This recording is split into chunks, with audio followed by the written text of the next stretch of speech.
ഒരുപാട് ആഗ്രഹങ്ങൾ നിറവേറാനുണ്ട് അല്ലെ, ഒരുപാട് ബുദ്ധിമുട്ടുന്നവരുണ്ട് അല്ലെ, ഒരുപാട് കഷ്ടപ്പാടുകളിൽ എന്താണ് പോംവഴി എന്ന് ആലോചിച്ച് നടക്കുന്നവരുണ്ട് അല്ലെ.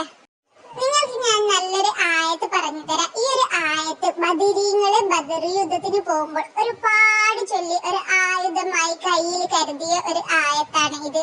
ഒരു ആയത്തിന് വളരെ ശക്തിയുണ്ട്.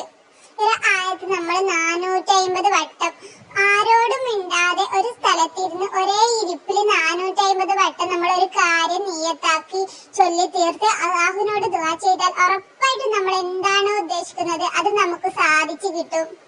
ഈ ആയത്ത് നമ്മൾ പതിവാക്കിയാല് നമുക്ക് കഷ്ടപ്പാടുകളും ബുദ്ധിമുട്ടുകളും എല്ലാം മാറും. അള്ളാഹു നമ്മളെ സ്നേഹിക്കും, അള്ളാഹു നമ്മുടെ കൂടെ ഉണ്ടാവും എല്ലാ സഹായത്തിനു വേണ്ടിയും. അതുപോലെ തന്നെ മറ്റുള്ളവരുടെ ഉപദ്രവം നമുക്ക് ഏൽക്കില്ല.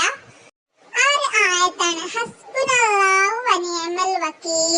നമുക്ക് അള്ളാഹു മതി, അവനാണ് ഏറ്റവും നല്ല കൈകാര്യ കർത്താവ് എന്ന ഈ ഒരു ദിക്ർ നമുക്ക് ചൊല്ലാൻ തന്നെ നല്ലൊരു സുഖമായിരിക്കും. അതുകൊണ്ട് നിങ്ങൾ 450 പ്രാവശ്യം നിങ്ങൾക്ക് എന്താഗ്രഹമുണ്ടെങ്കിലും നിങ്ങൾ ചൊല്ലിക്കൊള്ളി. ഉറപ്പായിട്ടോ നിങ്ങൾക്ക് ബദരീങ്ങളെ ബറക്കത്ത് കൊണ്ട് നിങ്ങളുടെ ആഗ്രഹങ്ങൾ സാധിപ്പിച്ചു കിട്ടും ഇൻഷാ അല്ലാഹ്.